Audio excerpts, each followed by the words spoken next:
que dicho sea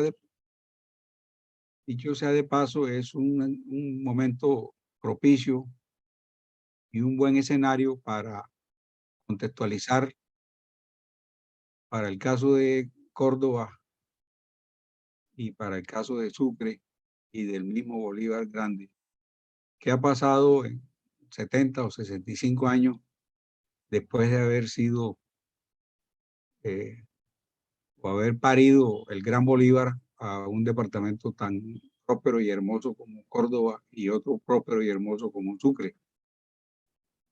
No ha sido fácil eh, convocar en un mismo escenario a personas tan conocedoras del tema como José Jorge Madera, que es un gran conocedor del tema territorial del Caribe.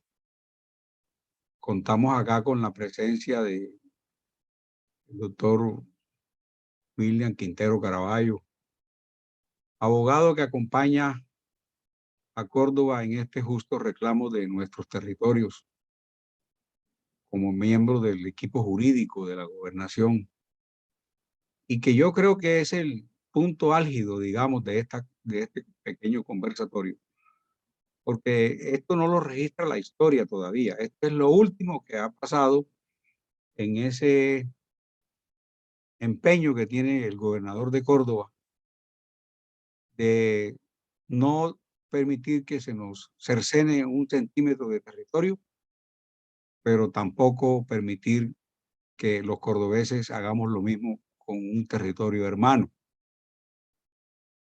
Y tenemos la presencia de un gran investigador que, gracias a Dios, hoy me comentó algunas cuitas y del cual tengo la tarea de retrotraerlo a Córdoba, porque él dice que la sangre llama y que Córdoba lo llama porque sus ancestros, a pesar de haber sido criados en el Gran Bolívar, lo llaman.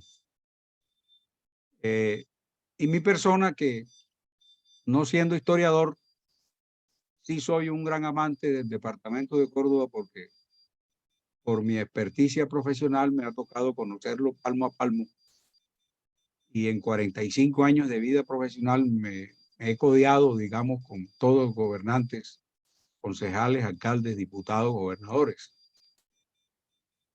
Y mi primera experiencia laboral fue con antioqueños. Yo trabajé una década con antioqueños y aprendí a amarlos, y por eso también he tratado de adoptar una posición de respeto ante esta agresión que hoy estamos recibiendo. No ha sido fácil, porque me hubiera gustado tener compañeros en las diferentes academias donde he estado, eh, mayor acompañamiento, y por parte de muchos sectores de Córdoba siento algo de poquito de falta de pertenencia por nuestro territorio. Pero bueno, aquí estamos haciendo historia. Eh, la tristeza que hoy también nos da es que habíamos pensado en hacer una introducción con el compañero José Daniels de la academia nuestra y muy del Bolívar Grande. Lastimosamente, a última hora se excusó el compañero por algunas ocupaciones de última hora, pero el afán era que él nos hablara de cómo era ese Bolívar Grande antes de que Córdoba y Sucre tuvieran la genial idea de hacerse territorio independiente. Pero bueno, como dije antes, aquí estamos. Entonces, lo que hemos diagramado es lo siguiente. Inicialmente, el compañero José Jorge, aprovechando esa experiencia que tiene él en el Caribe y como hombre de Sucre, nos va a hacer un esbozo de cómo ve él ese reparto de territorio que se ha dado en el Caribe colombiano, y cuáles son los porvenires que nos esperan si de pronto los caribeños no entendemos que ser Caribe es una condición que cuesta y que tenemos que hacerla valer. Máxime ahora que tenemos por primera vez en 134 años un presidente Caribe. y para el orgullo de los monterianos y cordobeses es de acá de la tierra. Nunca soñé vivir ese escenario y por eso me animo mucho más a entender que el diálogo entre hombres civilizados puede resolver los conflictos que se nos han generado. Después de la conversación del amigo José Jorge, traemos acá algunos esbozos de las investigaciones que el doctor Daldo Lambis ha hecho con relación a una nueva visión que hay sobre lo que realmente los estudiosos modernos de la época, estudiosos de la socioeconomía, de la geopolítica, observan y han observado con relación a lo que ellos llaman como el Caribe colombiano, a través de unas élites, ha ido modificando el territorio y ha ido moldeando unos terrenos que a lo sumo favorecen a unos intereses bastante focalizados.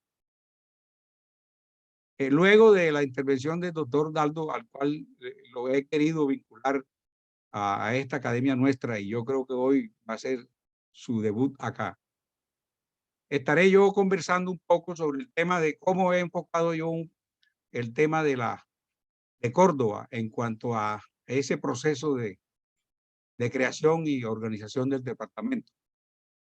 Y al final vamos a cerrar con el evento histórico que les comenté.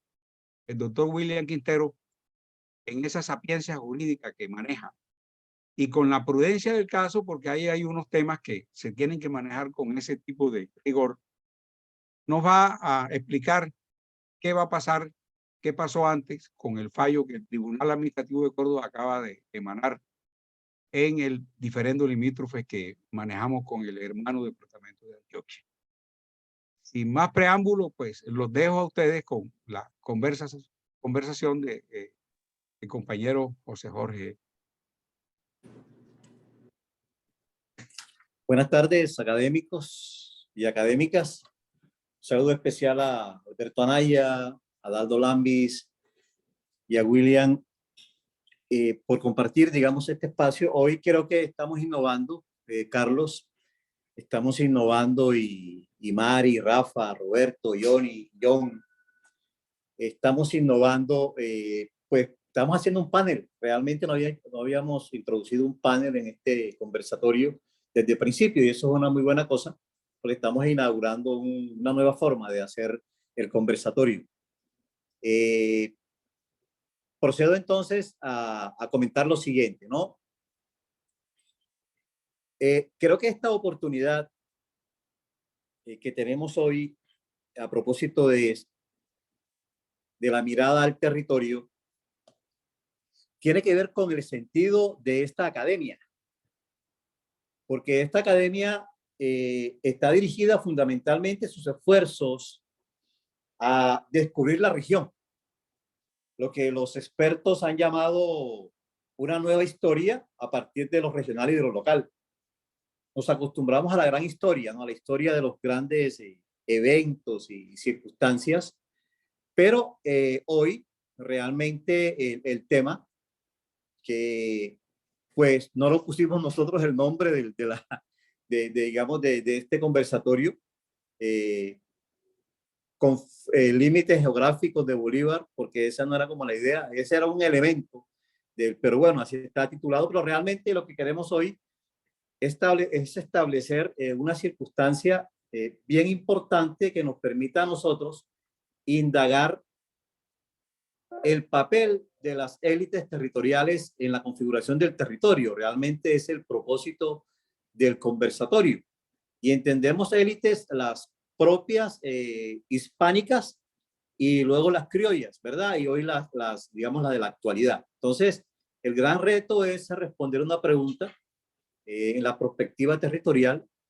¿Cuál es la vocación estratégica del Bolívar Grande? ¿Y cómo se desdobló en las élites y la sociedad civil en las provincias de la nación sabanera? Leamos hoy Córdoba y Sucre, ¿verdad? En esa perspectiva voy a leer textualmente un aporte de un investigador centroamericano, Hernán Venegas Delgado, a propósito del tema de la historia regional. Él dice, En la América española, los primeros conquistadores, colonizadores, funcionarios civiles y militares, más los hombres de la iglesia, se ven abrumados ante la tarea a la que se enfrentan. Se refería entonces al gran territorio que se encontraron.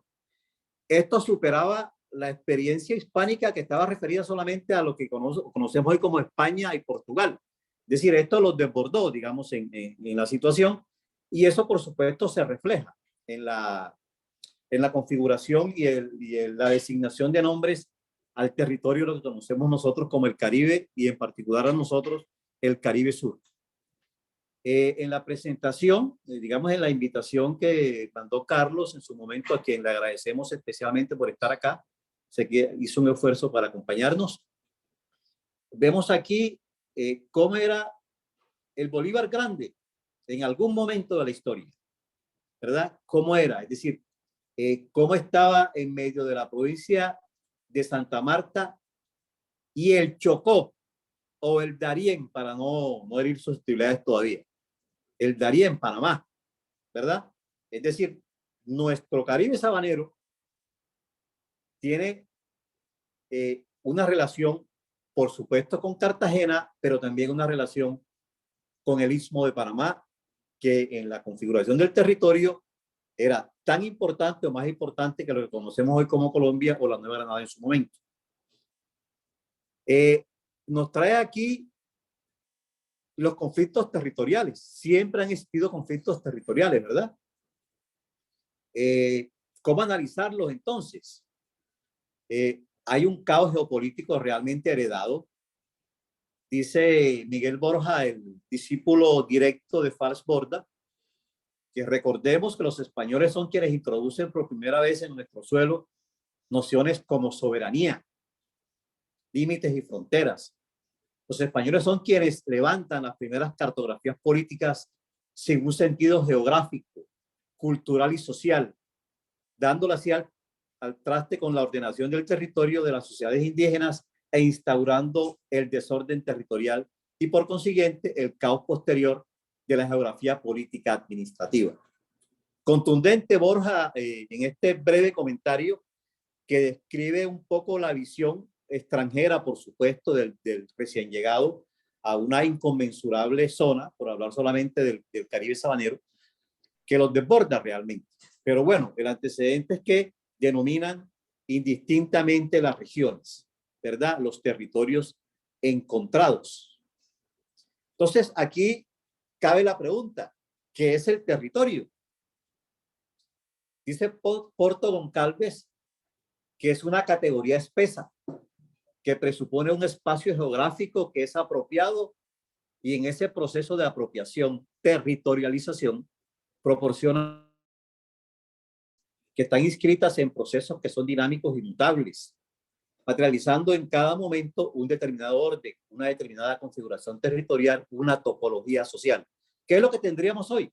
Cierto, digamos que esta definición o esta aproximación que nos hace Porto Goncalves es frente a la lógica del espacio, luego la ocupación del espacio y, por supuesto, las lógicas de ocupación del espacio que tienen que ver con dominación necesariamente. En nuestro caso, esa dominación está dada en dos momentos, la propia, la ancestral y la llegada de los europeos. Fíjense que lo primero que hace el hispano al llegar es darle un nombre a la tierra, entonces tierra firme.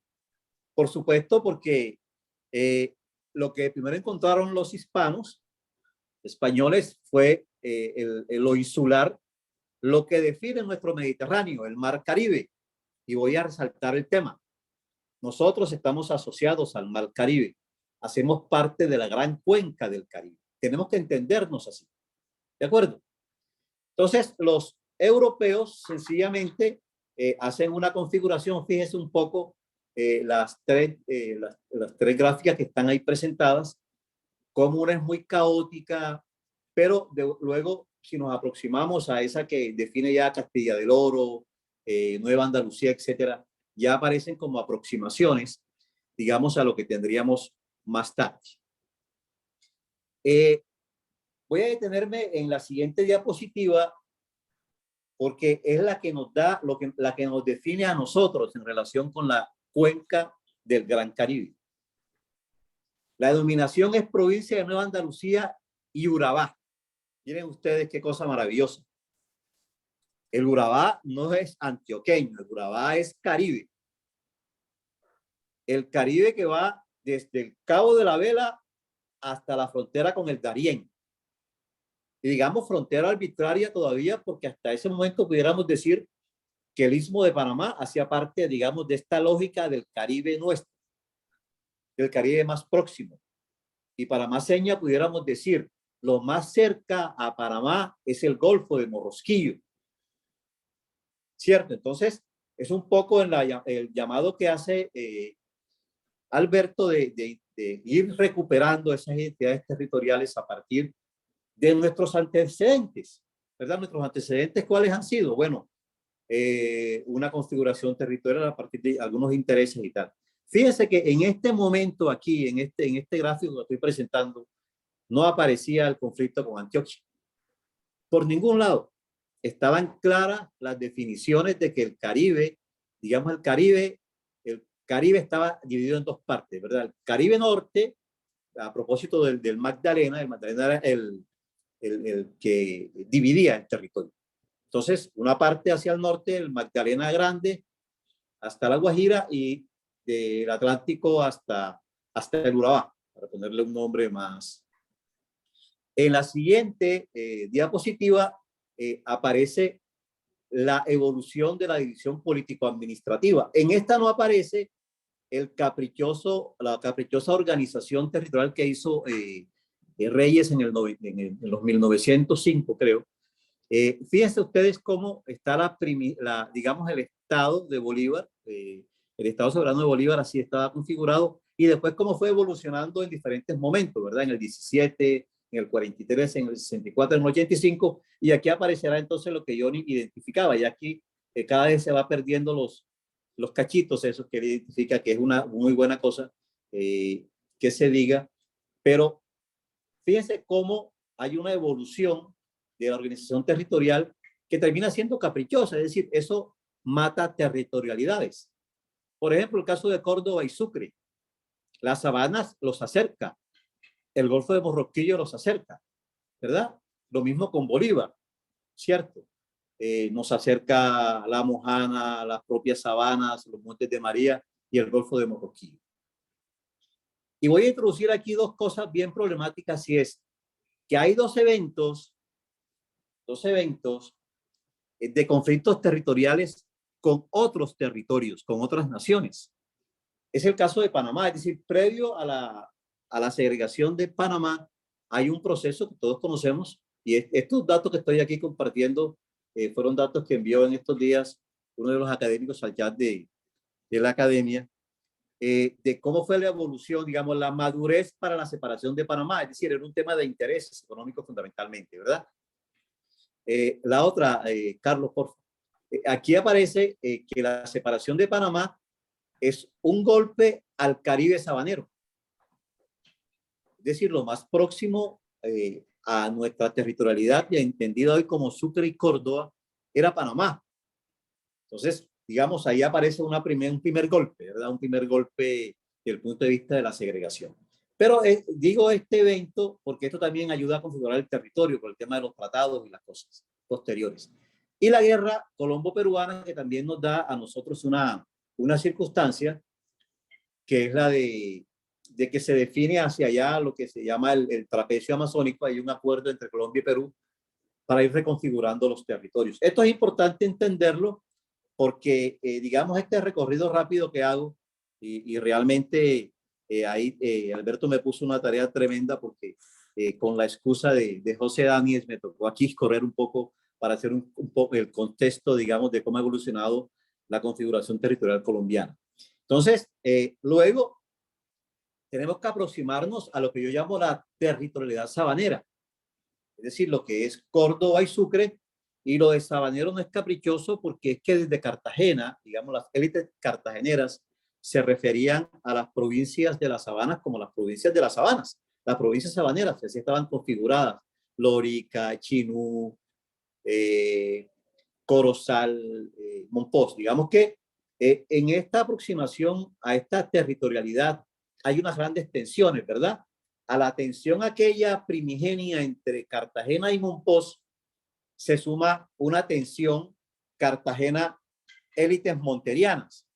Y recalco entonces aquí, y de pronto Daldo en esto va a profundizar más, porque realmente el pulso es entre élites cartageneras y monterianas, no cordobesas. Fíjense, en ese momento, para efecto de la configuración del departamento en el año, entre el 48 y el 52, y recalco lo de la fecha esta.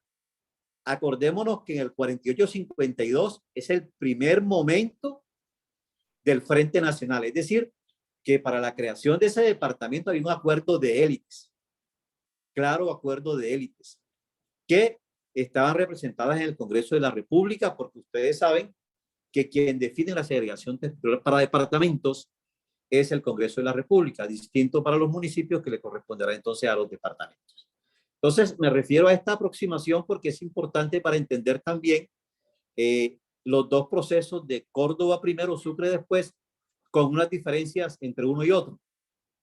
El de Sucre, que fue más reciente, hay un gran componente de participación ciudadana, una gran movilización, entre eso liderado por mujeres. El proceso cordobés fue muy patriarcal, digamos, muy de acuerdos de élite, muy por arriba. Todo esto para ir llegando al siguiente punto. En lo que estamos, nos toca con tres conceptos muy sensibles: memoria, historia y territorialidad, ¿verdad? Entonces, digamos, esos tres conceptos nos permiten elaborar un relato, ¿cierto?, de la región. Entonces, uno encuentra relatos referidos a Córdoba donde no está dicho todo. Igual para Sucre. Esta es una tarea, digamos, de esta academia, de ir escudriñando un poco algunos relatos que se posicionaron, pero que las llanuras del Caribe, en las llanuras del Caribe no todo está dicho frente a su tema de reconfiguración territorial y en ese pulso con las élites cartageneras y bolivarenses, ¿verdad? Entonces, es imperioso entonces la renovación de las narrativas sobre el territorio en el entendido que esta es noción geográfica e histórica, pero también noción jurídico-política, que es controlado por un cierto tipo de poder. Eso es muy Foucaultiano, ¿no? Luego, territorio y región son expresiones de la espacialización del poder y de las relaciones de cooperación o de conflicto, que de estas se derivan, por tanto, la relación social que tiene ocurrencia en el territorio se expresa como territorialidad. Entonces, lo que vamos a ver nosotros en lo sucesivo en este conversatorio es cómo se construyó esa territorialidad, ¿verdad?, cordobesa, ¿cierto? Voy ya como para ir terminando este contexto, es lo que yo he llamado las provincias sabaneras, no, lo que se ha denominado las provincias sabaneras, es un escenario lógico que según Sack, que es el geógrafo más importante del último milenio, en ese escenario se expresan diferentes aspiraciones humanas, ¿cierto? Y estas relaciones humanas fundamentalmente intentan influir el espacio, afectarlo, controlarlo, ¿verdad?, mediante un control.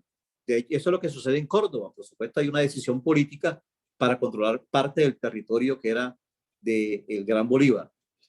Y, por supuesto, esto tiene que ver con las viejas provincias de la nación sabanera, que llamo yo, que es un ámbito importante en términos de lo estratégico. Entonces, fíjense ustedes, en esa territorialidad, en principio, las nuevas, digamos, configuraciones territoriales con la aparición de Montería primero y luego Sincelejo, ahí aparecen entonces ya otras dinámicas más urbanas que van a tensionar de mayor manera el tema frente a Cartagena, ¿verdad? Con, digamos, con otros propósitos y otras élites, ¿sí?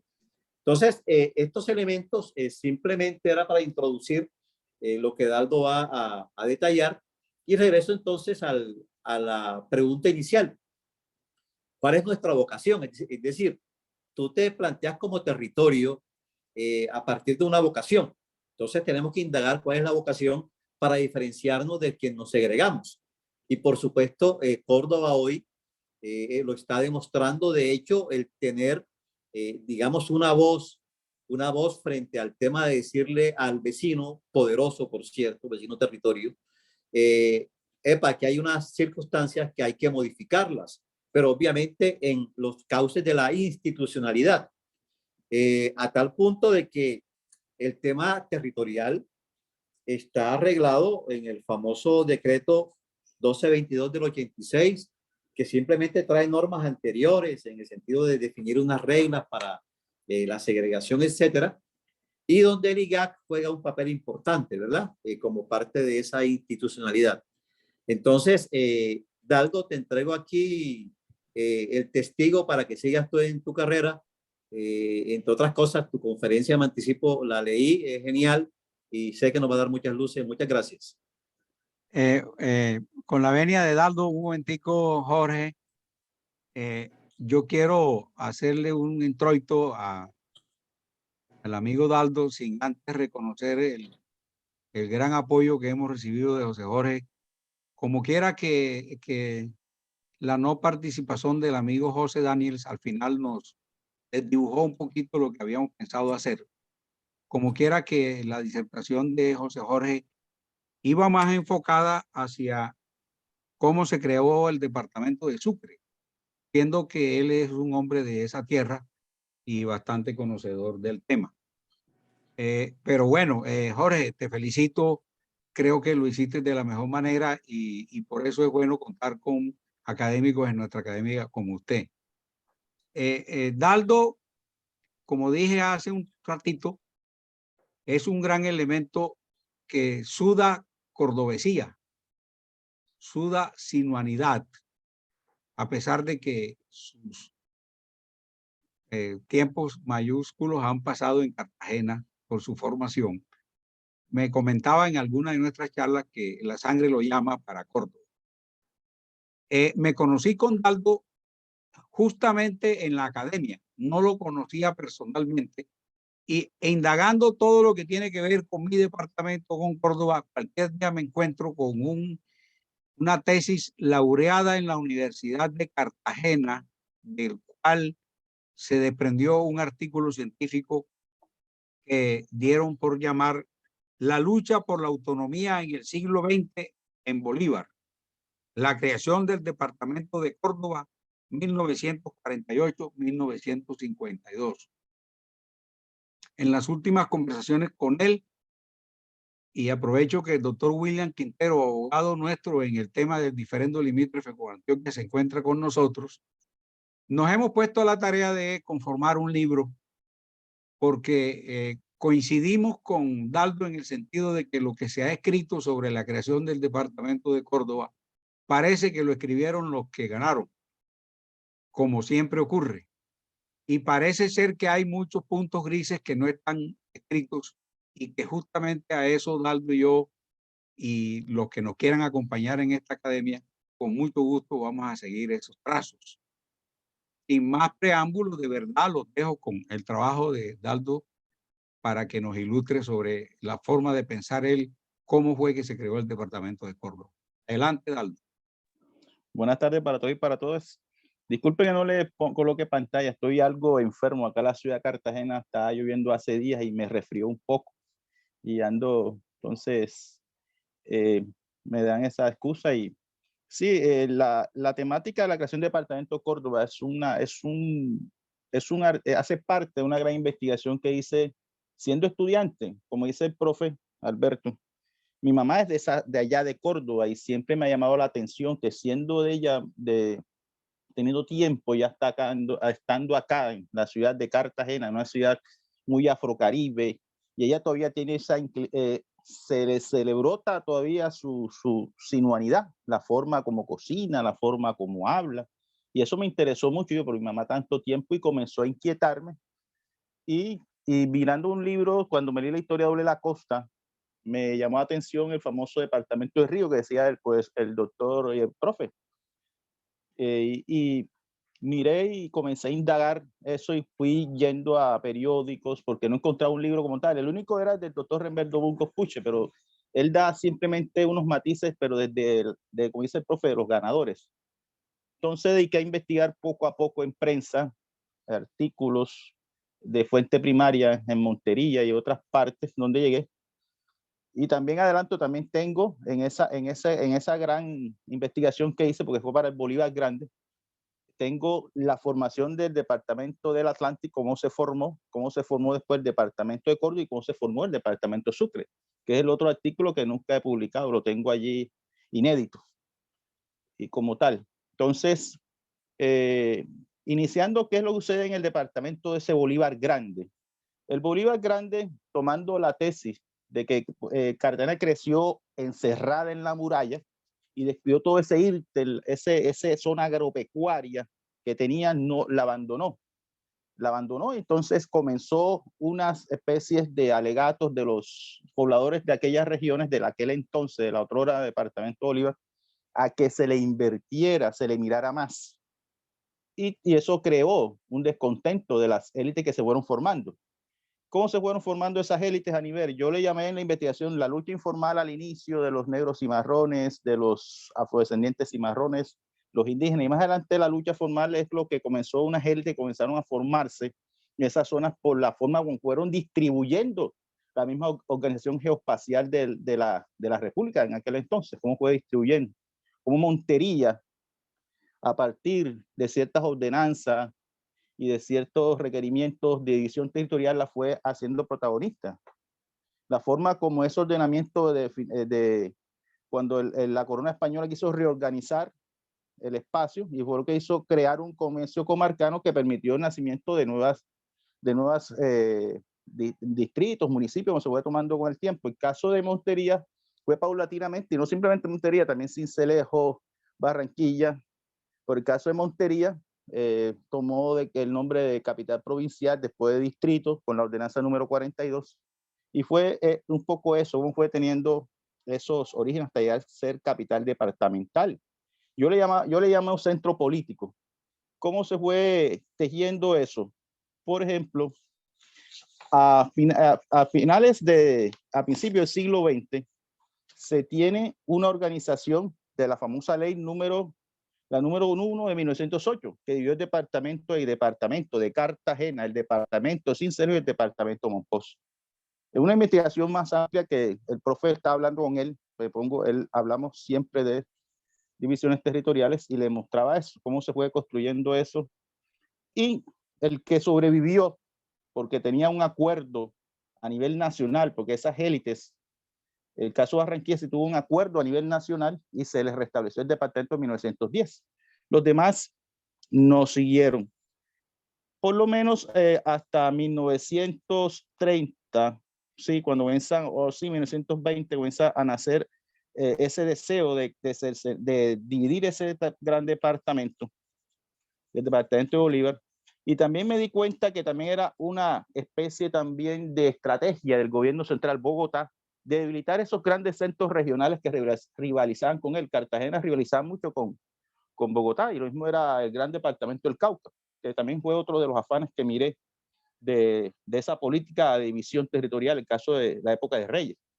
Mirando la ordenanza 35, que es cuando ya Montería comienza a tener un protagonismo, porque la protagonista en la zona del que se llama el Sinú era Lorica, era la capital del gran provincia del Sinú, y se divide en la ordenanza 35 días, dice así, aquí la tengo la ordenanza, dice: créase una nueva provincia en las regiones que van en el Alto Sinú, que se denominará la provincia de Montería con capital Montería. La nueva provincia se compondrá de los siguientes municipios con sus respectivas agregaciones: Montería, Ciénaga de Oro, Cereté y San Pelayos. Los límites de las provincias de Montería y Lorica serán las que se separarán de las jurisdicciones de los municipios limítrofes y entre una y otra provincia. Ahí Montería recibe el nombre de capital provincial. Se crea esa provincia, esa ordenanza 35 fue en 1911. Ya Montería recibe la capital denomina capital provincial, y eso le permitió tener un comercio comarcano agropecuario, lo que permitió entonces ya a surgir económicamente y políticamente. Fue creándose una sociedad política, un grupo político ya con una prestancia política y económica, y comenzó a tener esas rivalidades con Lorica y con Cartagena. Entonces también miramos en otra ordenanza que gracias a las investigaciones y los apoyos que tuve muchos docentes, llegué a Montería y me encontré con una ordenanza, que es la ordenanza 42, que permite dividir el departamento en 11 provincias, que son la de Cartagena, El Carmen, Corozal, Sincelejo, Morrosquillo, que es Tolú, Chinú, San Jorge, que es San Marcos, Lorica, Montería, Mangués y Monpós, esas 11 provincias. Y Montería recibe la categoría de distrito. Ya siendo categoría de distrito, ya tienen una categoría casi que de ciudad. Entonces, a partir de eso, estaba compuesto por los corregimientos de Garzones, Arenal, Tres Piedras, El Cerrito, Tres Palmas, La Manta, Tierra Alta y Tucurá. Así se dividió con la ordenanza de 42 de 1923 y recibe la categoría de distrito, repito, Montería. Y todo eso le permitió que cuando llega la época de 1930 y 1940, un auge ya ella económicamente, y se crea una sociedad, un grupo de élite, yo no le llamo élite, sino son una clase política agropecuaria, de comercio de ganado, de comercio agrícola, y comienza a tener ya las primeras vicisitudes de crear un departamento, aunque ya hubo unos intentonas en la época del general Uribe, Prisciliano Cabrales, pero propiamente ya formal, con un grupo político, con un proyecto político, con una idea de qué es lo que se va a separar, es en esa época ya finalizando los 30 y 40, que es lo que encontré en la investigación. Ya recibe apoyos de políticos liberales y conservadores. Ya el conservador se sabe que es Remberto Burgos Pucci y todo lo que lo acompañó en ese proyecto de ley sancionado en 1951. Sin embargo, ya había en 1948 ya un proyecto como tal. El nombre del departamento era Departamento del Sinú, pero algunos dicen hipotéticamente que el político liberal de Sahagún, Miguel F. Las Priella, como un concepto, como un acto de justicia por la ayuda que tenían de los antioqueños, que fueron los que lo fueron respaldando en esa idea de crear un nuevo departamento, le llamó Córdoba, por el héroe de Ayacucho, de origen antioqueño. El departamento era el Sinú. El nombre fue algo ya después. Entonces, el departamento, su creación fue, y el proyecto presentado en la época de violencia bipartidista, la época de Mariano Ospina Pérez. El doctor Mariano Ospina Pérez ya iba a sancionar el proyecto, pero el problema que se le presenta con el bogotazo y todo lo demás que se dio en el país, quedó allí en vaivén en lo del departamento. Sin embargo, eso no quiere decir que quedó en el olvido. Miramos también lo que mostraban, lo que hablaba del comercio pecuario agropecuario, es que muestra que Montería, en unos textos que encontré en el Universal, en revistas de aquella época, decía que Montería es la que muestra las mejores posibilidades de progreso, tanto que el punto de vista económico como el cultural. Eso lo encontré en el Porvenir de Montería, año de 1929. Ahí está en esa revista Polígrafo de Colombia, donde muestra que Montería tiene un auge de comercio. Y también dice otro que encontré, dice, la región del Sinú dice que es una de las más ricas que he visto. Tiene actualmente una gran cantidad de ganado y debe compensarse un desarrollo ganadero con el agrícola. Es riquísima, pero le falta protección del Estado, porque como no está en producción esa tierra, los servicios de higiene y demás son pocos, y todo eso genera descontento porque dice que está en abandono. Y la situación de Montería es de crecimiento, pero su zona no tiene una carretera, no tiene lo suficientes infraestructuras, y todo eso lo va tomando la clase política, que se fue tomando la bandera para crear el departamento. Dice un artículo que conseguí lo consigue en Universal. Dice, son óptimos. Montería es un centro económico en pleno desarrollo. Su granja agropecuaria es un núcleo destinado a la multiplicación de romos y nuevos autóctonos. considerado como el mejor de la ganadería suramericana en su calidad de raza criolla. Eso lo encontré en el Universal, de un artículo del doctor Miguel Gómez Fernández en 1950, mostrando cómo Montería tenía un hinterland rico en ganado. Y los comenzaron, la ayuda que comenzó a tener de los antioqueños, en caso de las haciendas antioqueñas, la Sociedad Agrícola del Sinú, que tenía la mayoría, era que encontré que era de antioqueños, comenzó a tener esa influencia hacia los monterianos. Dice, los monterianos se quedan que ningunos capitalistas cartageneros se hayan acercado a estos momentos febriles de participar en la revolución agrícola de que hablo. Eso es un artículo que encontré de los hermanos Carlos y Juan Uribe Gaviria de Bogotá y Medellín. Y los doctores Gonzalo y Jaime Vélez Trujillo, distinguidos hombres que estaban acudidos presurosos a intervenir en el negocio del algodón. Todas esas personas mostraban que Montería tenía un auge, que había que aprovechar Cartagena, y todo eso generó ese descontento. Y por eso Antioquia toma la iniciativa, y por una vía que fue uno de los principales puntos álgidos. Disculpe, aquí en esta zona pasan aviones, se oye, de pronto escucha el avión. Entonces Antioquia comienza a tomar un protagonismo a hacer de que esos puntos álgidos sean todavía más. El caso de la vía, dice Antioquia, que tantos vínculos naturales tiene con nuestro departamento, se observa que el amparo de su robusta personalidad regionalista unas veces quiere la unión con Bolívar por el ferrocarril y otras por la carretera troncal. Antioquia impulsa, entonces toma el alegato que hay que crear una carretera que comunicara Antioquia con Montería, o con lo que era iba el nuevo departamento para el comercio de ganado. Y todo eso lo aprovecha la clase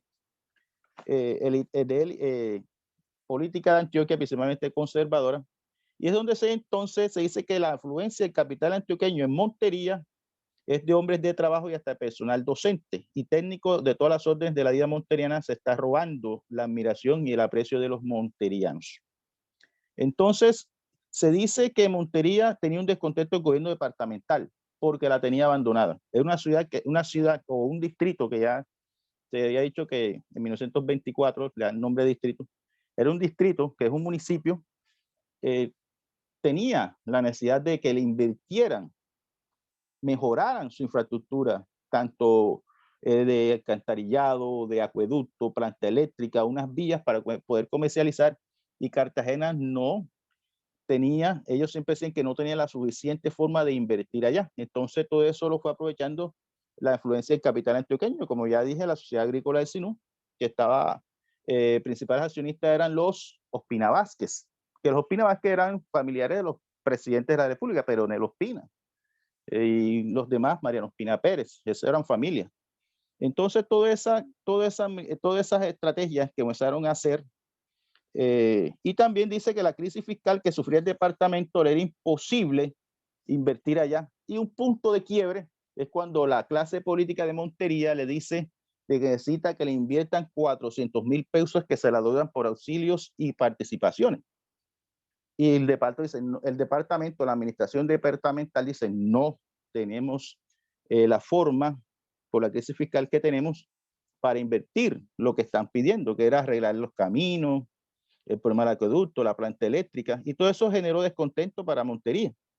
Y inicia entonces la formalización de un proyecto de ley, y se comienza a formar lo que se llama la Junta de Prodepartamento de Córdoba, que ya se tiene ya algo, pues yo le llamo, por eso le llama lucha formal, ya tienen un proyecto, ya tienen todos los descontentos, una vía que no construyen, no se le invierte en la infraestructura vial ni lo que es electricidad, nada de eso.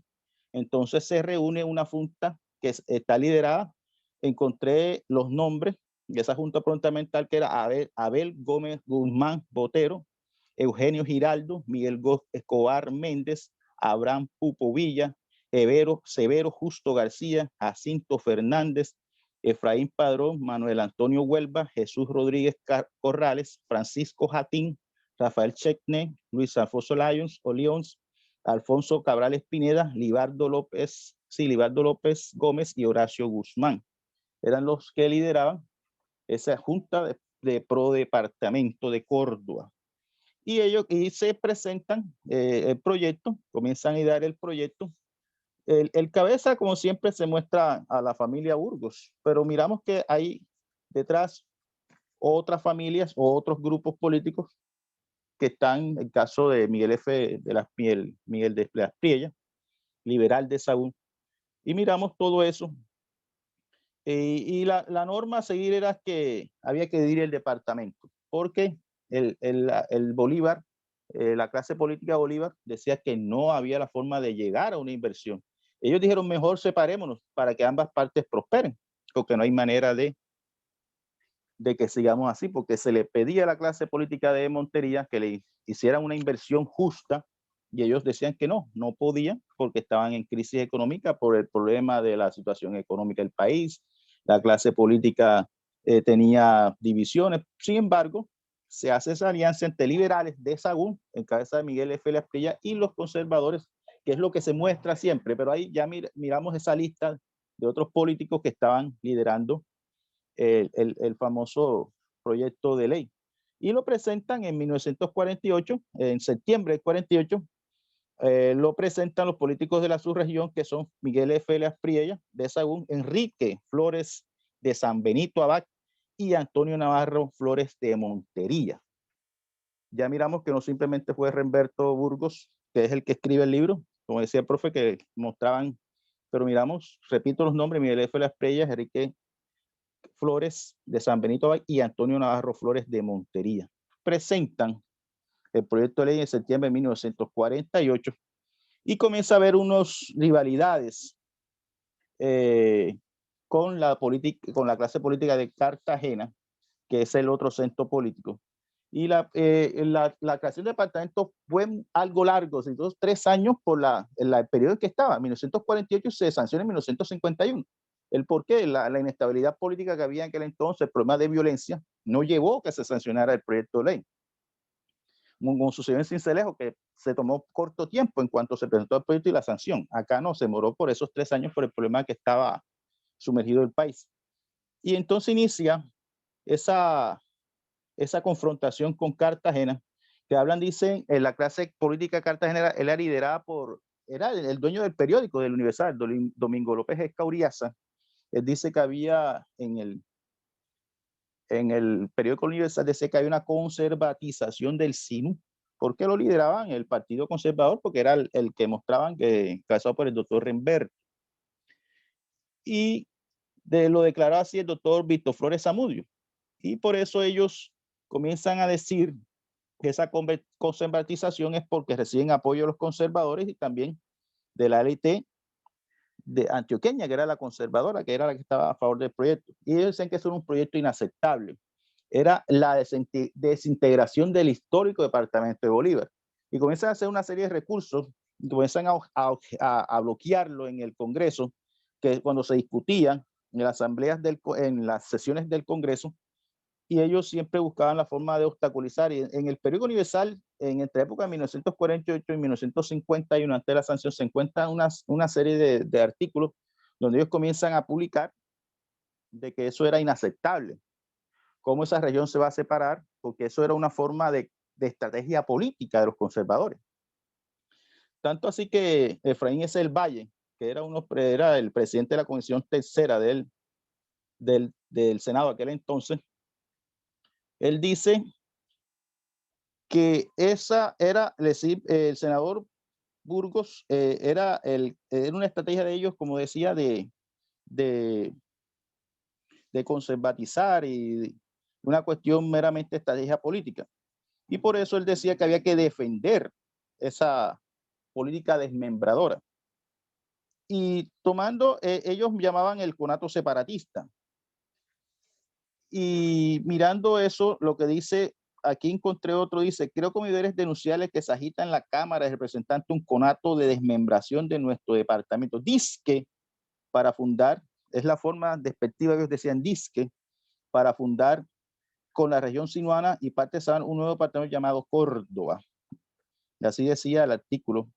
Eso lo encontré en el Universal en 1948, en septiembre 3 de 1948. Encontré ese artículo allí en el periódico Universal, donde ellos muestran que hay un conato separatista, donde dicen que es que ellos siempre tomaron una forma despectiva a las clases políticas de Cartagena y Bolívar, de que no podían separarse, no había la forma, porque lo mostran como una forma despectiva y a la vez de que no había la suficiente estrategia política para hacerlo. Y por eso ellos decían ese proselitismo político de los partidos conservadores en el Senado, entonces fue tomando un respaldo de Antioquia, también de los mismos altos ciertos ministros y también de el mismo presidente. Y el presidente no lo sancionó porque se sumergió en otras cuestiones de la situación que tenía el departamento. Y el apoyo incondicional de los antioqueños, sabemos, el profesor Alberto tiene muchas investigaciones respecto, era por el ganado. El ganado le interesaba mucho a los antioqueños porque ellos son comercializadores de carne, no son como tal ganado en pie. A ellos les interesaba era comercializar la carne. Y por eso, si miramos, como dije, la sociedad agrícola del Sinú era mayormente accionistas antioqueños, el caso de los Ospina Vázquez. O sea, a ellos les interesaba era el comercio de carne. Y el caso, esas zonas del Sinú abandonadas por Cartagena, que ni siquiera le invertía una buena planta eléctrica. Entonces, ellos vieron esa forma de llegar al respaldo. No era por simplemente filantropía, crear un departamento, ayudarlos, sino por el comercio de carne. Y eso inicia ese apoyo incondicional de los antioqueños por simplemente el comercio de carne. No tanto de ganado, sino el comercio de carne. Y por eso ellos comienzan a tener ese respaldo. El doctor Burgos, que es el que presenta el proyecto, pero ya miramos toda esa lista amplia de políticos de que están detrás del proyecto. Y por eso es que el departamento también decían de que como se acercaban elecciones para el Congreso, de una forma de estrategia de campaña para hacer proselitismo político para las próximas elecciones.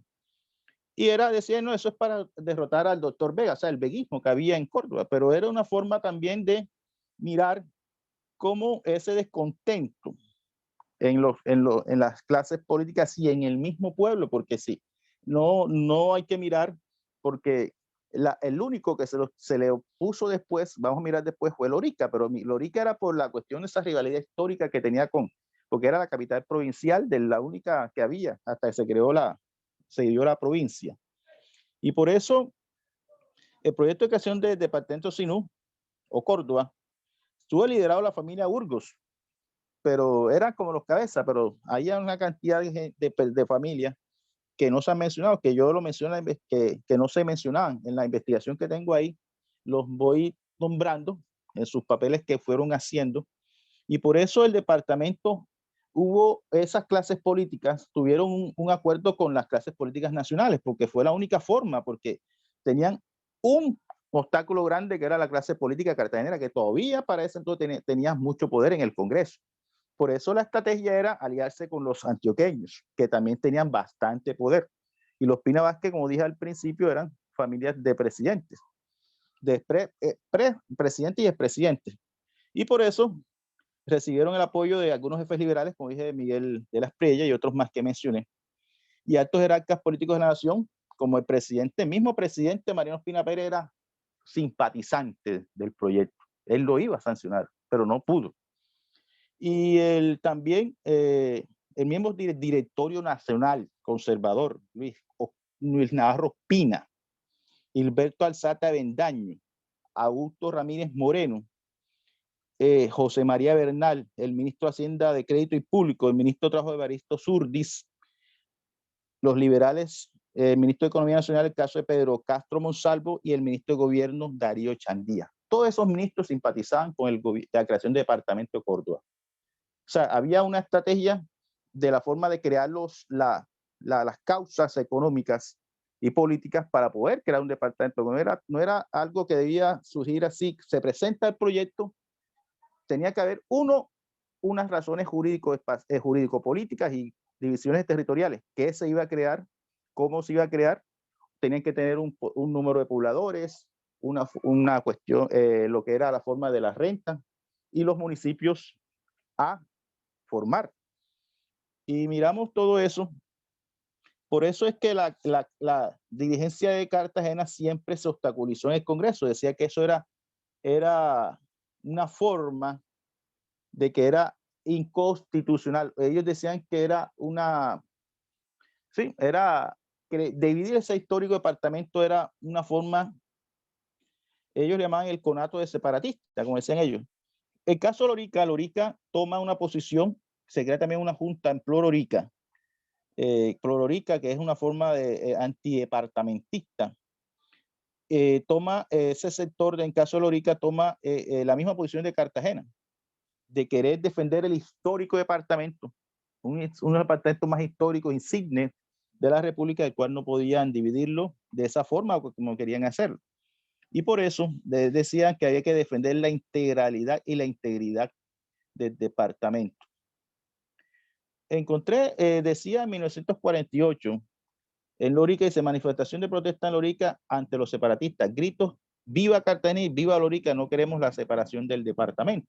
Es una consigna que encontré de la clase política de Lorica, de no respaldar el famoso creación del departamento de Córdoba. Por eso dicen que es una vetusta constitucional la creación del nuevo departamento. Así decía, dijo Gabriel Garreño Mayarino, que cuando presentó un recurso a la Corte, dice lo que creó, la ley que creó hizo un lado como una vetusta a la Constitución Nacional, dice el doctor Gabriel Carreño Mayarino, en la demanda presentada ante la Corte. Eso está en el año 1952, cuando se presenta la demanda para querer obstaculizar o ya se había sancionado, simplemente presentar un recurso para echar atrás la creación del departamento. Había que mirar también esa junta anticordovista. El caso, ellos decían, encontré también, dice, la mencionada junta propone demandar ante la Corte Suprema de Justicia la Ley 9 de 1951 que creó el nuevo departamento por considerarlo inconstitucional, ya que con el regreso homogéneo que la aprobó pasó por alto los esenciales requisitos constitucionales. Gabriel Garreño y Jesús León Martínez son los que presentan ese recurso para que el departamento que se creó lo anularan, pero no pudieron conseguir. Ya miramos que habían grandes de las élites altas del gobierno, de las esferas nacionales, que estaban de acuerdo con la creación del departamento. Y todo eso fue lo que fue ocasionando. Debían tener, según los reglamentos de la creación de los departamentos, porque es la forma que se debía la división territorial, que era la forma de que se presentaba para la creación de un departamento, tenía que tener unos requisitos. Y el departamento como tal no podía tenerse para aquel entonces, en la época del departamento de Córdoba, debía tener la ley de división territorial de aquel entonces era esta. Decía, el primero era que la solicitud de la creación de la nueva entidad haya sido solicitada por las 3/4 partes de los concejales de la comarca que deben formar el nuevo departamento, o sea, de los municipios. Que el nuevo departamento tenga 250,000 habitantes y 500,000 pesos de renta anual. Que aquellos que se segreguen quede cada uno con su población de 250,000 habitantes y una renta anual de 500. O sea, lo que quiere decir es que si se separaba Bolívar, no se afectara a la población del otro. Si Córdoba se separaba de Bolívar, no lo hubiese afectar en la parte de renta anual y de población. Sin embargo, viendo bien, yo ahí en la investigación que le pasé al profesor Alberto, hablando con él, hablé, que había unos problemas de población, pero eso, la estrategia política casi no miraba eso, no miraba porque ellos con la negociación con la esfera nacional, el caso de la política nacional, no tenían tanto cuenta, sino era la forma como se presentaban en el Congreso todos esos alegatos económicos y políticos, y por eso se creaba el dicho departamento. Y por eso también dice que la creación del nuevo departamento sea solicitada por las 3/4 partes de los concejales y también, además que prescindió de la formalidad de la creación, fue secretada por una ley aprobada por las 2 legislaturas anuales sucesivas. Sin embargo, miramos que a veces eso necesitaba era más bien la estrategia política y la forma como se presentaba en el Congreso. Lo demás, eso de los habitantes, la renta, era casos menores. Eso era simplemente un requisito. ¿Qué sucedió con Córdoba? Tomando el resumen, es que la táctica empleada por la diligencia sinuana, como le llamo yo, monteriana, y la coalición bipartidista que mostramos entre liberales y conservadores, era que los reclamos se hacían a la administración departamental por causas de abandono, que estaba la sumergida su región sinuana y el San Jorge, que constituyeron las bases elementales que justificaron la búsqueda de una nueva división territorial en el departamento. Ese abandono, Cartagena creció encerrada en la muralla y todavía lo está. Cartagena descuida todavía su interla acá, el sur de Bolívar, todavía miramos, yo que vivo en esta zona, Cartagena descuida todavía ese sur de Bolívar, descuida todavía lo que es el Bolívar medio, porque ella está encerrada mirando a la muralla, está mirando al turismo, no mira más allá. Y eso lo aprovecharon, o no tanto aprovecharon, sino que miraron los antioqueños el comercio de carne. Miraron ese comercio de carne que le era rentable para las grandes, las haciendas que tenían los antioqueños allá. Una de las grandes pues, fue Marta Magdalena, que allí también menciono anteriormente a la creación, todo porque yo tomo, es una investigación que va de la creación de Córdoba, muestro cómo se va creando esas zonas de hacienda, como también Montería. Yo aquí simplemente muestro la cuestión en la creación del departamento de Córdoba, muestro ya Montería ya propiamente ya como casi como antes de 1911, ya en 1911 capital provincial y distrito en 1924. Pero ahí muestro anteriormente en otra sesión de la investigación que dicen cómo se fue originando Montería, cómo a partir de esa reorganización espacial de la política española le permitió a Montería a otras, como el caso Corozal y de Sincelejo, el comercio comarcano, el caso de esas zonas de tabaco, que le permitió a Sincelejo también tener un avance. El caso del tabaco, el caso de comercio agrícola, lo muestro en un capítulo anterior a este, que es en la investigación más amplia que tengo, de cómo ese comercio va haciendo la creación de una élite prestante, que tiene una estrategia política para poder negociar con las altas esferas del gobierno nacional. Tenían ese apoyo. Y eso es lo que sucedió, básicamente eso. Y lo caso de Lorica es que Lorica quería recuperar su prestancia como capital provincial, no la obtuvo, no tuvo el suficiente respaldo. Y la política del gobierno nacional, porque era una estrategia de nivel nacional de crear nuevas formas de división territorial, los nuevos departamentos era para poder progresar. Porque si estaban abandonados porque la capital provincial o la capital departamental no podía responder a unas nuevas formas de inversión. Sin embargo, hay que también hacer esa pregunta, como el profe Alberto está haciendo, sí, que en estos años que tanto ha avanzado Montería y el caso de Córdoba, y sí he visto, porque he estado, hay que analizarlo bien al ojo de lupa, sí ha tenido progreso en ciertas regiones, así de manera de pronto, sí ha tenido un progreso, porque si fuera seguido perteneciendo a Cartagena, porque Cartagena sigue creciendo encerrada la muralla, no mira más allá de su interland.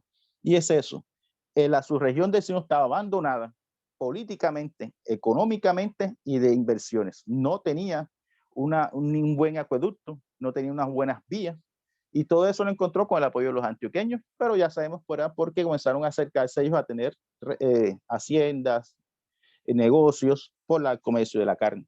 Y eso era básicamente. Y los políticos de la región sinuana tomaron y tuvieron más bien en la necesidad de buscar ese apoyo, porque los demás, miramos, no le dieron ese respaldo. Los antioqueños fueron porque ya tenían esa forma antes del siglo XIX, fueron llegando familias antioqueñas, eso fue lo que generó ese vínculo también por el comercio de la carne.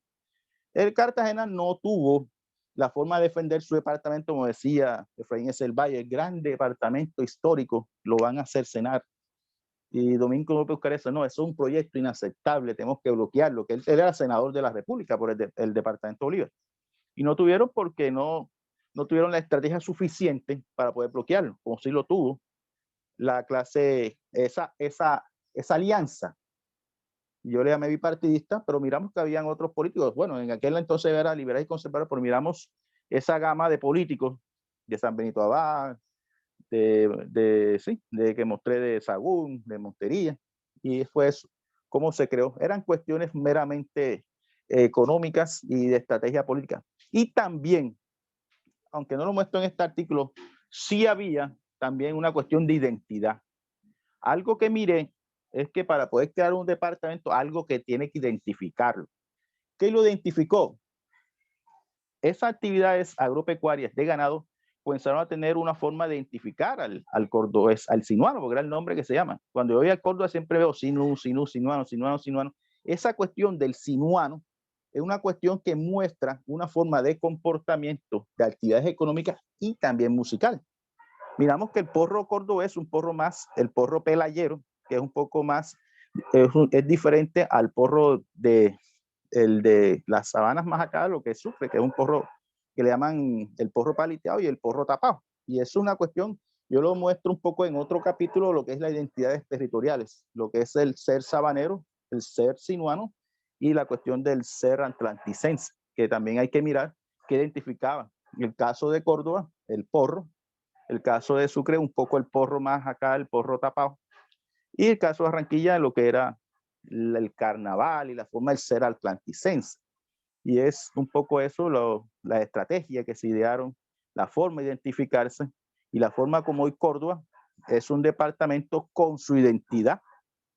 Y hay que mirar en eso que estaba escuchando al principio de los cuestiones que diferentes limítrofes con Antioquia hay que dirigirse a los mapas y la forma como en la ordenanza ley 9 de 1950, cuáles son los municipios y los límites que debían de tener con Bolívar, bueno, aquel entonces Bolívar, hoy es Sucre, Córdoba y con Antioquia, y irse a esa ley, cuál fue la ley, los límites, porque ahí está todo.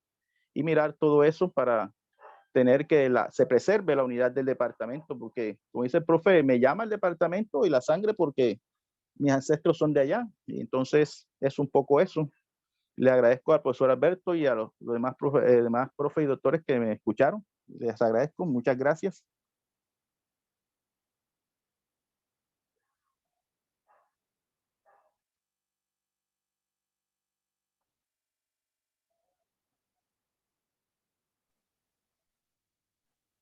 No se le escucha, Alberto. Digo, literalmente me quito el sombrero con la disertación amplia y sustentada que nos acaba de hacer el compañero Daldo, que como dije anteriormente es un candidato nuestro para que pertenezca al grueso e interesante grupo de académicos de esta academia. También decía que me ha acortado mucho lo que yo tenía que decir, porque realmente ha hecho un recorrido histórico interesante, documentado acerca de cómo fue que sucedieron las cosas. Y solamente me toca decir algo, y es que uno de los tropiezos que he tenido yo con este tema en las diferentes academias donde he participado, me refiero a que soy miembro honorario de la Academia del Chocó, donde he propuesto el tema, porque ellos como chocuanos han tenido también enfrentamientos limítrofes con el hermano departamento de Antioquia. Entonces lo primero que yo hice fue tratar de aprender de ellos cómo se enfrenta un diferente. Con la Academia de Córdoba tuve alguna dificultad porque algunos tildan el tema de un tema político. Y acá con los compañeros de nuestra academia hemos ido abriendo los espacios porque algún sector de nuestros compañeros todavía considera que antes de un tema cultural y de identidad, como remató nuestro querido amigo Daldo, supuestamente para algunos es un tema político. Yo de verdad que lo que quiero decir, y ya siendo las 5:20 de la tarde, es más bien, y le pediría el favor a Carlos que nos muestre algunas 3 o 4 transparencias, porque no se trata de hacer una conferencia magistral, sino que quiero mostrarles un poco lo que estoy haciendo en beneficio de lograr para Córdoba, sobre todo sentido de pertenencia, sobre todo a nivel de los jóvenes de Córdoba. Muéstrame la primera transparencia que da origen a todo el pensamiento, Carlitos, por favor, la de la entrada. La primera, esa. Esa transparencia para mí tiene un valor sumamente significativo, porque ese fue el día en que yo tuve un poquito de valor para llegar a los jóvenes de Córdoba y recrearles la historia y recordárselas de una forma muy objetiva y resolviendo puntos grises que en el transcurrir de mi vida profesional he encontrado que existen. El hecho de que yo haya lanzado esa primera propuesta en la institución educativa Colegio Nacional José María Córdoba de Montería obedece a que una vez que fuimos creado departamento, ese fue el primer centro educativo de educación superior, perdón, de educación de bachillerato que se abrió en este departamento.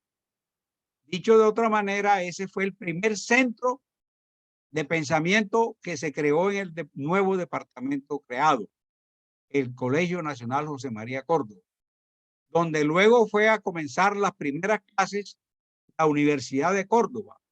Eso fue para mí emblemático, llegar hasta allá y preguntarle a los jóvenes de esa institución de grado 10 y 11, ¿por qué razón la institución se llama José María Córdoba? Y qué tristeza, señores académicos amigos, de un auditorio de 80 muchachos, lastimosamente ningún muchacho fue capaz de decirme quién era José María Córdoba. Ni siquiera porque ese héroe de Ayacucho tiene el nombre de institución donde ellos laboran o estudian. Ni siquiera los docentes. Y todo se debe, creo yo, a que se nos cercenó la posibilidad de aprender historia o de enseñar historia a los que somos docentes. Por allá, siendo presidente un señor que en paz descanse, Belisario Betancur de Amagá, que se le dio por no enseñar historia. Y acuérdense que los pueblos que son colonizadores, lo primero que hacen es tratar de escribir su propia historia o evitar que los demás la conozcan. Entonces, miren que no pretendo manejar 44 diapositivas, ni más faltaba, sino que lo que quiero es puntualizar algunas cosas y para ello Carlitos me va a dar la próxima transparencia. Porque cuando fui a escoger el nombre de esa conferencia, de ese conversatorio, como llamo yo, porque yo en cada conversatorio de esto no trato de enseñar a nadie ni de adoctrinar a nadie, sino que más bien lo que busco es aprender para cada día robustecer un poquito más la posibilidad de defender esta rica tierra del país. Y le denominé Horizontes Geopolíticos Cordobeses. La adorné o la fundamenté con 4 obras que para mí son básicas para este análisis. El libro de don Remberto, del cual ya Daldo nos habló, la forma como sesgadamente fue escrito. El otro libro de ellos, de la saga, como yo digo, Límites del Departamento de Córdoba, es una aplicación del libro anterior. Pero hay una obra que yo se la recomiendo a los historiadores, que se llama La colonización antioqueña en el Departamento de Córdoba, escrita por un viejito que hoy tiene 98 años y que aún vive y está lúcido, que se llama Joaquín Berrocal Hoyos, un prestante abogado sinuano que estudió en la UPB de Medellín y que se crió con los antioqueños. Inclusive alguna vez tuve alguna discrepancia con él porque en charla le dije que a mí el libro me parecía todavía que le faltó más picante en favor de Córdoba porque al fin y al cabo el libro lo patrocinaron la publicación Los Antioqueños. Pero bueno, ahí el amigo Joaquín nos da muchas puntadas serias y grandes para entender qué pasó aquí o qué pasaba aquí antes de haber sido creados departamentos. Y una cosa que hoy estoy estudiando es que estoy estudiando qué ha hecho la Asamblea de Córdoba en 70 años.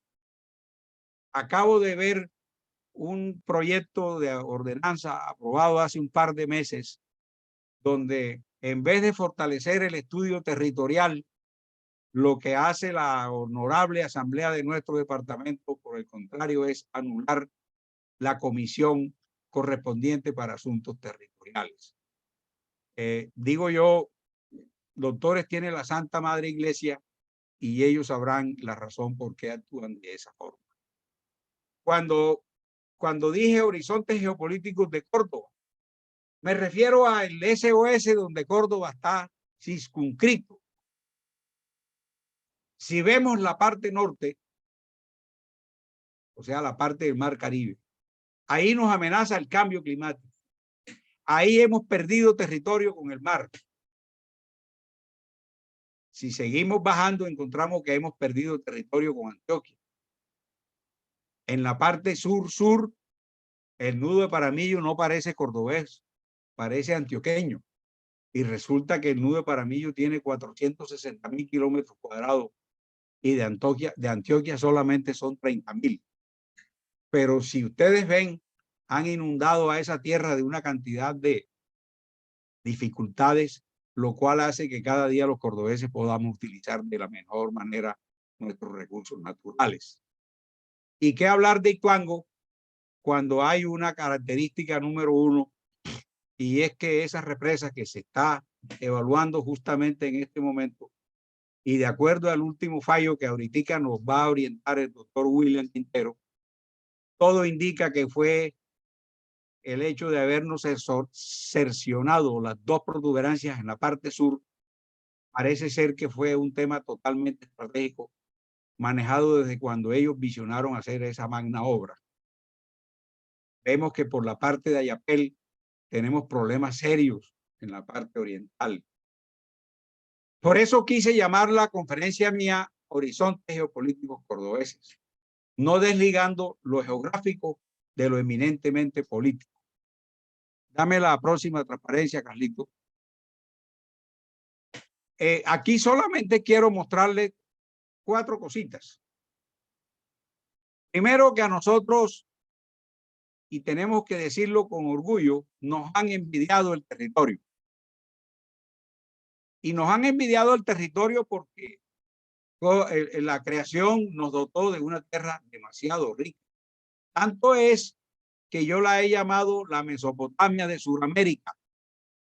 Todo porque me puse a leer qué era la Mesopotamia europea y encontré que era una tierra rica entre 2 ríos. Y casualmente me encontré que el Valle del Sinú y del San Jorge, lo que yo llamo el Valle del Río Tigre, que es la zona más hermosa que he podido ver, se encuentra circunscrita en ese par de valles hermosos.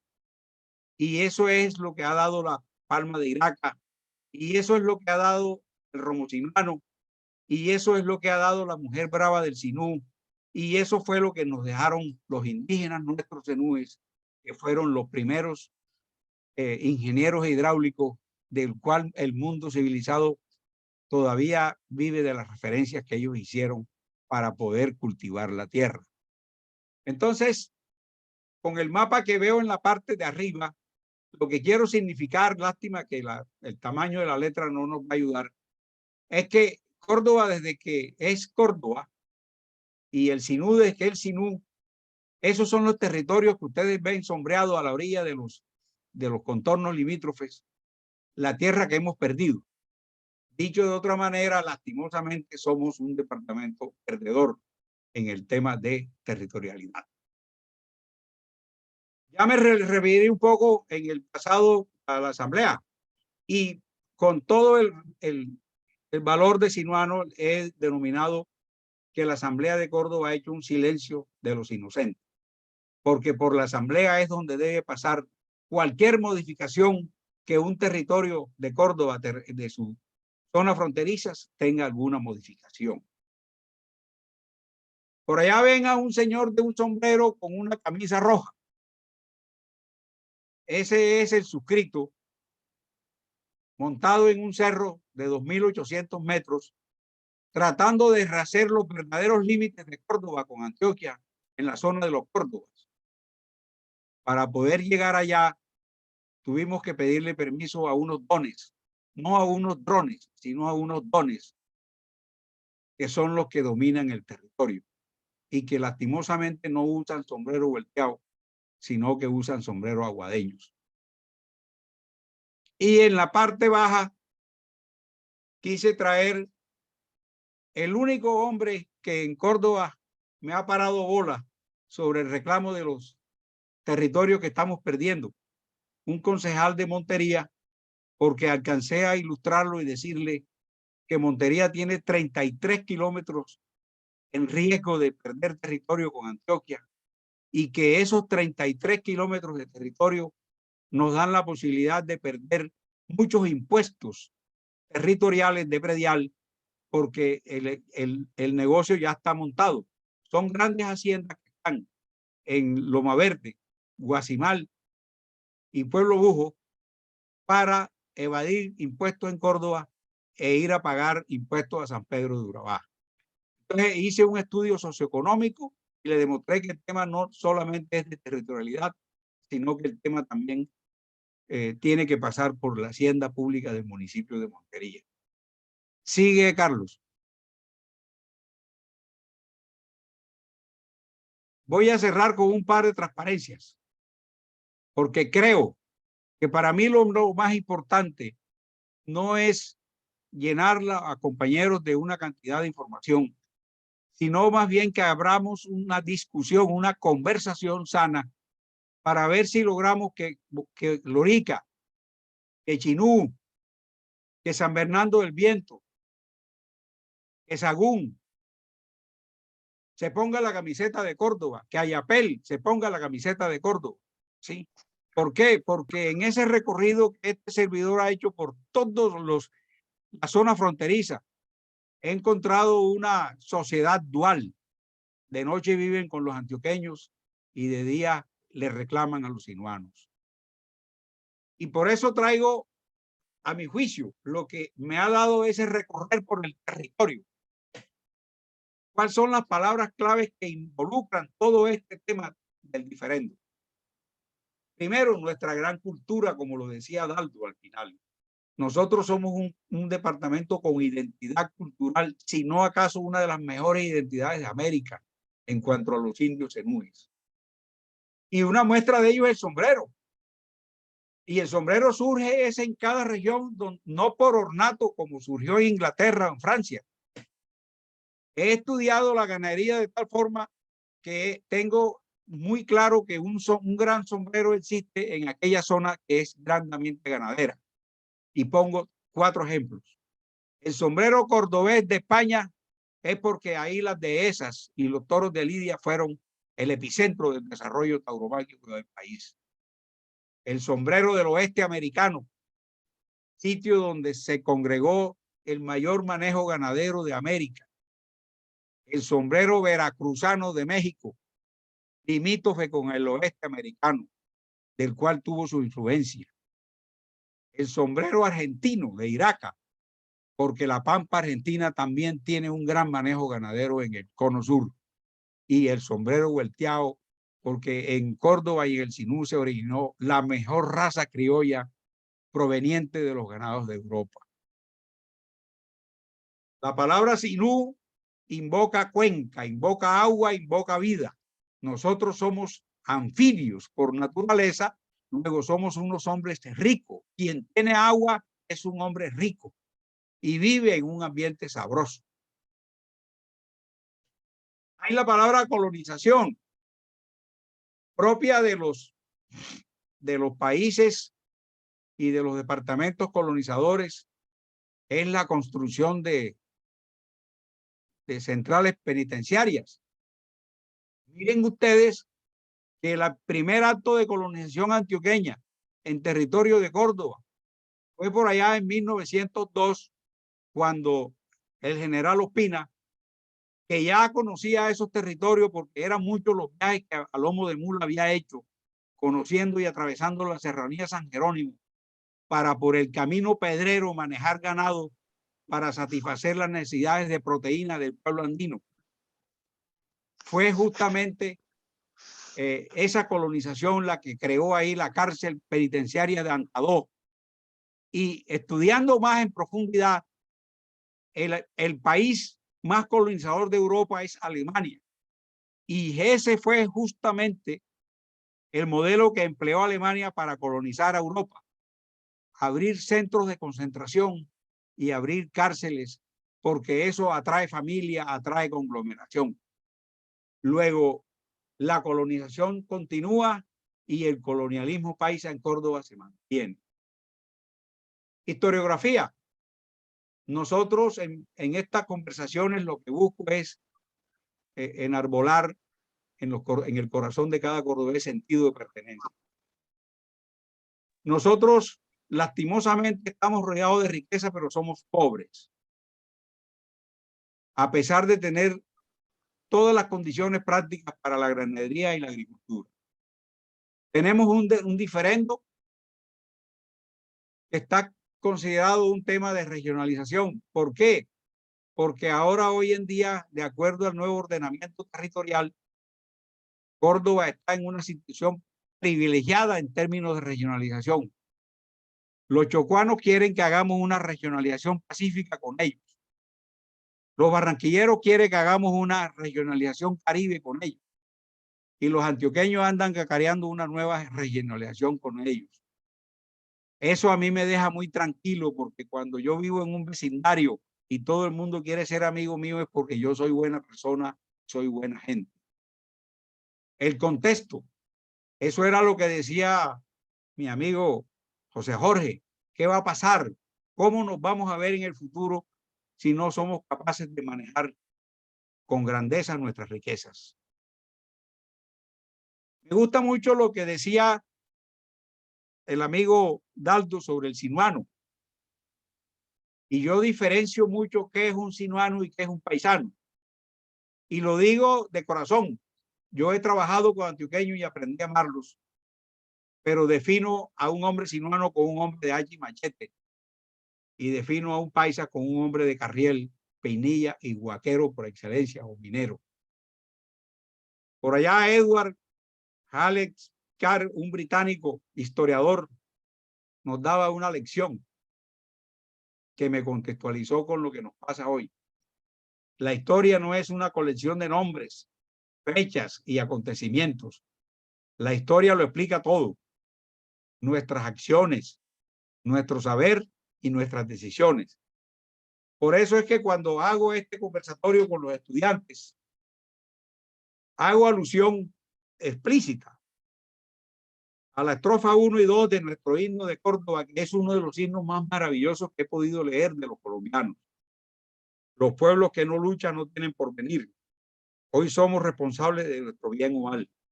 Ese es lo que nos enseña el británico historiador. Sigue, Carlitos. Con esto termino. Esa es la hoja de ruta que yo manejo. No es la que voy a manejar ya. Quiero dejar hasta ahí porque adaptar y adoptar este diálogo con ustedes tiene que ser con un lenguaje de historiador. Yo no soy historiador. Yo lo que soy es médico veterinario, pero conocí la historia porque me dediqué a buscar la historia de la vaca en América.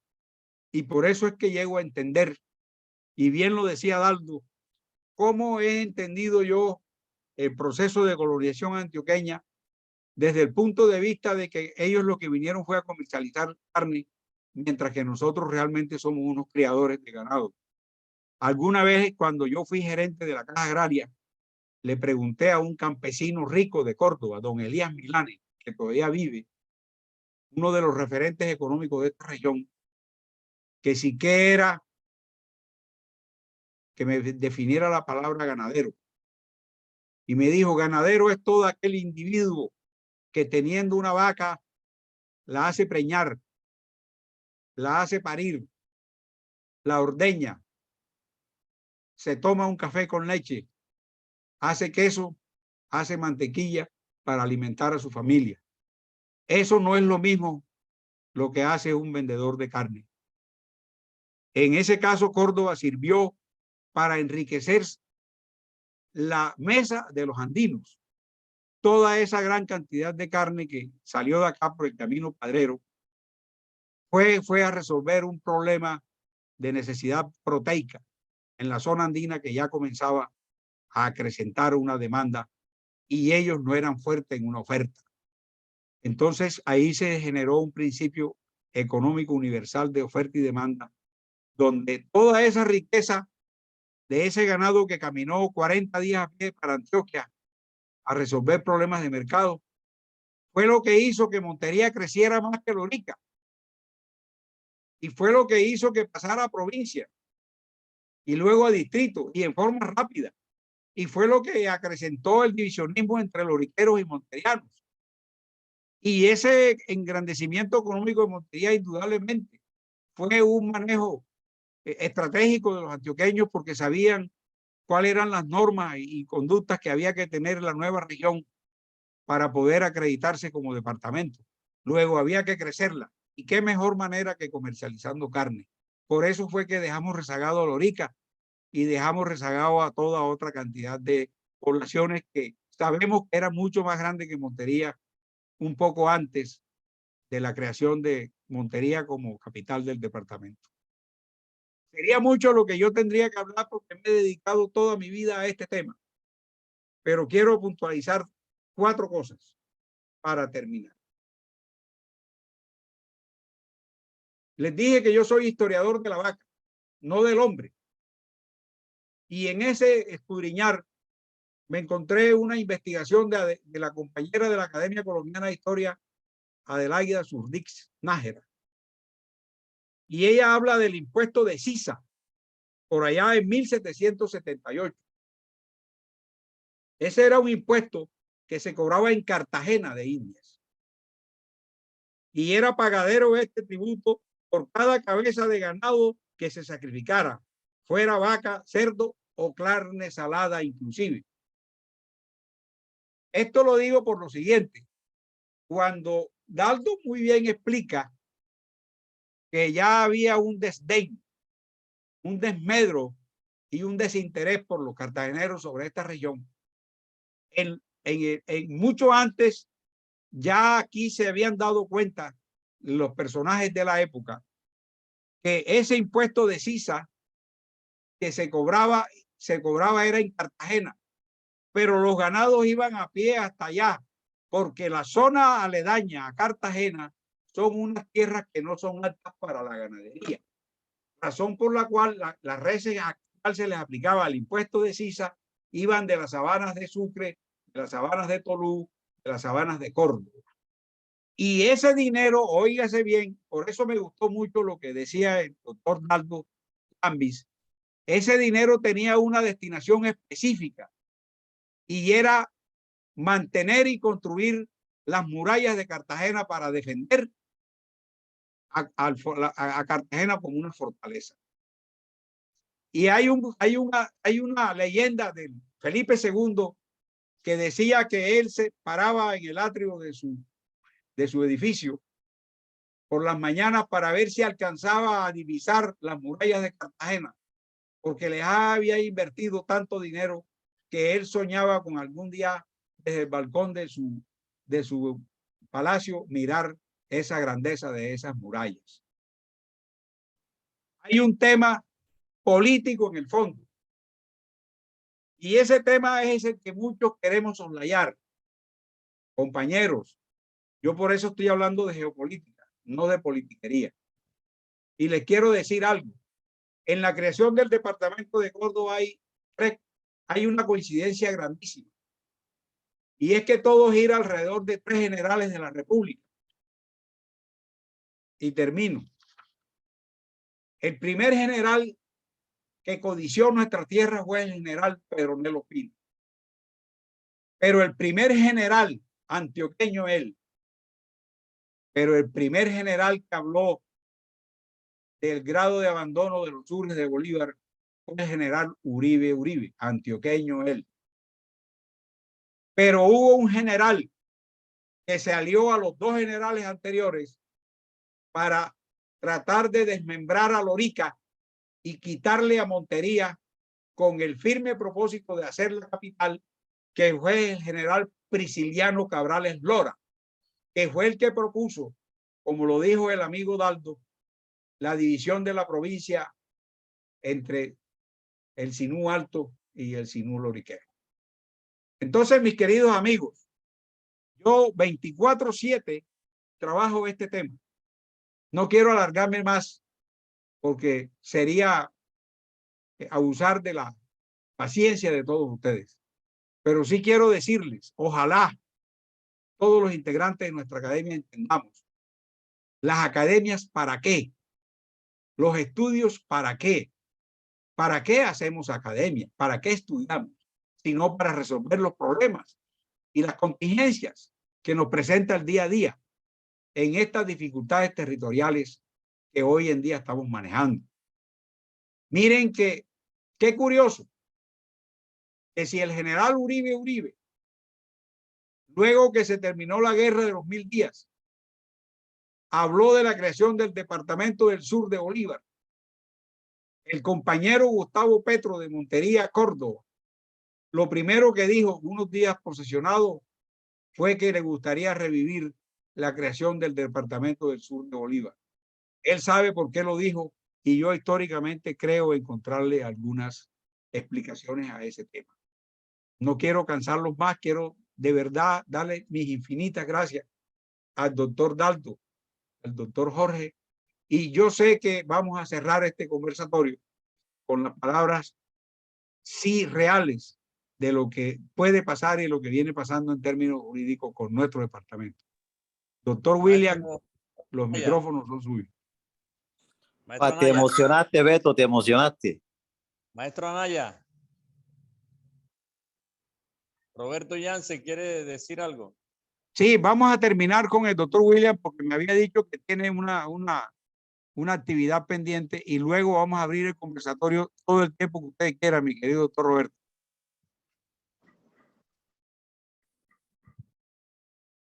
Siga, doctor William. Gracias, doctor Alberto. Quiero expresarle a ustedes su agradecimiento, mi agradecimiento por permitirme compartir con todos ustedes este espacio académico que la verdad me satisface y me llena de orgullo saber que hay cordobeses que piensan en su departamento, piensan en su historia y piensan en su futuro. En el tema de límites en el sur de Antioquia, durante el periodo de la Constitución de la Confederación Granadina, 1863 en adelante, y hasta la Constitución de 1886, esas zonas eran territorio del Cauca, que lindaba con Bolívar. Posteriormente, la Ley 17 de 1905, nuevamente los territorios se delimitan y se reparten entre las provincias de Antioquia y de Bolívar.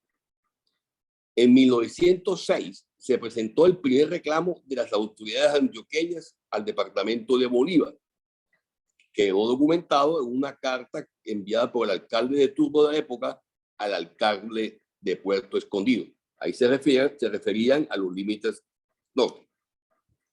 La ley 1 de 1908, la que dividió el país en departamentos y el primer intento de fijar claridad en los límites, se hizo en 1915 cuando la gobernación de Bolívar contrató los servicios de un ingeniero para clarificar los linderos con Antioquia y en 1917 se designó una comisión para llevar a cabo esa labor de delimitación.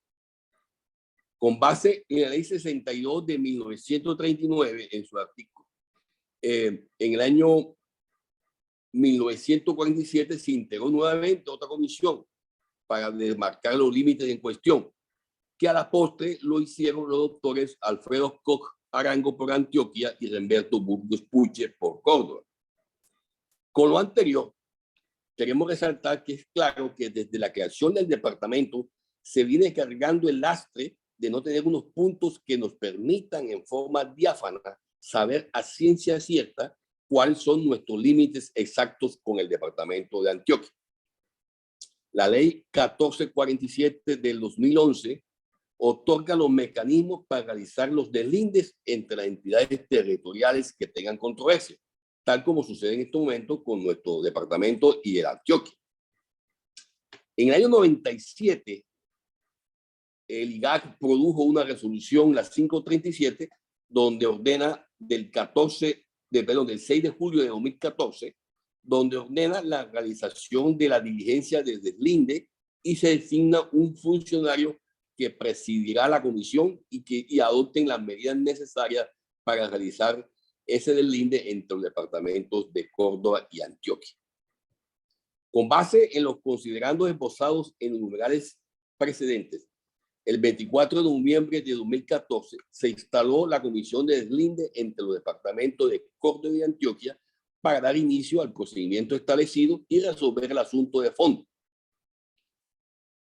Esos son los antecedentes, digamos, históricos que han precedido la actualidad procedimental en el tema de los límites. Con base en lo anteriores, se sucedieron 6 sesiones de 2014 y 2015, donde se sentaron unas bases para seguir negociando y seguir estableciendo el procedimiento y concretar en los puntos materias de la discusión entre Córdoba y Antioquia. Aquí aparece la famosa Acta 6, donde la suscribe la señora gobernadora encargada, que es materia de mucha discusión, pero de acuerdo al Consejo de Estado, esas actas de la 1 y la 6 no tienen un control jurisdiccional, sino que se considera como simple de trámite. ¿Qué implica eso? Que no conlleva a una responsabilidad judicial o procedimental que nos obliga a nosotros a acatar lo firmado por la gobernadora de ese entonces. Con base en esa primera acción judicial que se inició esta comisión, de la cual el actual gobernador ha tenido mucho interés y que el doctor Anaya hace parte,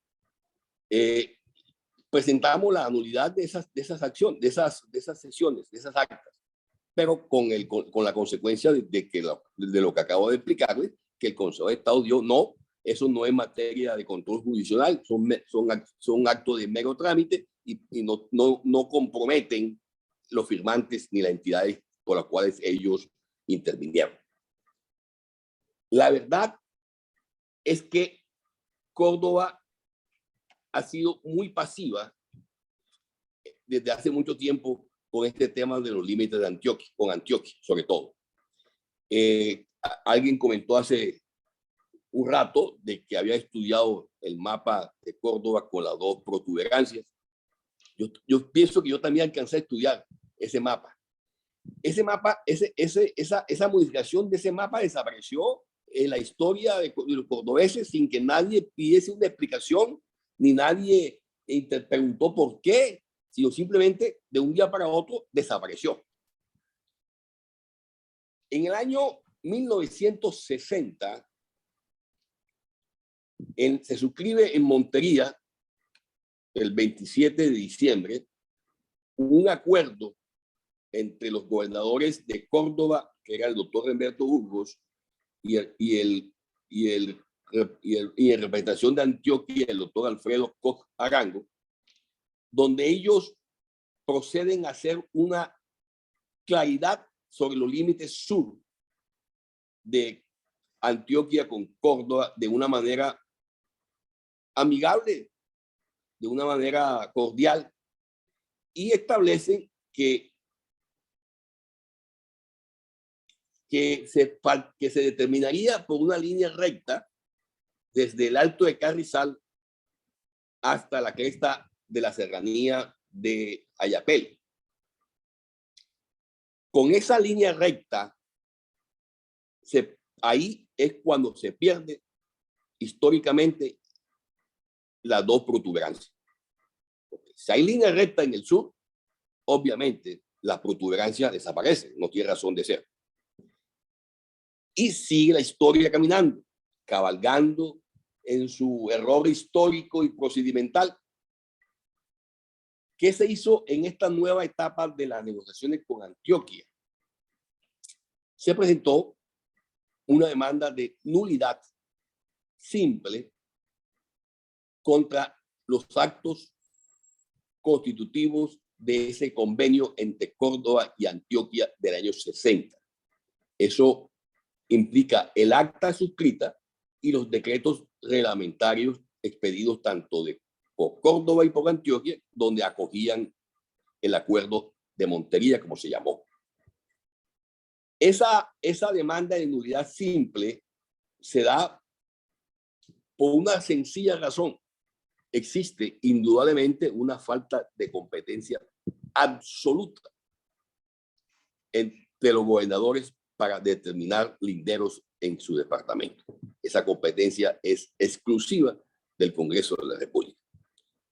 Desafortunadamente, nadie durante todos estos años que se ha venido negociando o delimitando o sesionando sobre este tema, nadie se fijó en ese aspecto jurídico como sí se logró hacerlo en esta ocasión. El Tribunal de Córdoba, en junio de este año, acogió la admisión de nuestra demanda y además ordenó la suspensión provisional de esos decretos y de esa acta y notificó al IGAC de tal decisión. ¿Qué implica eso? Que en estos momentos, ante la suspensión provisional, conllevaría a que nosotros regresáramos, así sea de manera provisional, al mapa oficial de Córdoba de hace varios años, donde aparecían las dos protuberancias. IGAC no ha vuelto a convocar a la comisión. Me imagino yo que están todavía analizando la situación porque ameritaría definitivamente que se iniciara un nuevo proceso de deslinde, pero partiendo de las dos protuberancias, no de la línea recta. La voracidad del sistema, como diría alguien, es tanto que Antioquia no se conformó con la línea recta, no se conformó con quitarnos las dos protuberancias, sino que este nuevo inicio de negociaciones por límites dudosos, la ley estipula que cuando siempre que haya una duda se abre un proceso, implica que establecer la misma línea recta que habla el acta, pero no del cerro de Carrizal, de parte del cerro de Carrizal hacia la serranía, pero encima de las dos paticas. O sea, ahí están pidiendo casi 110,000 hectáreas, si no me equivoco, doctor Anaya, más. O sea, están tratando de subir el territorio antioqueño hacia el sur, hacia el territorio norte de Antioquia con el sur de Córdoba.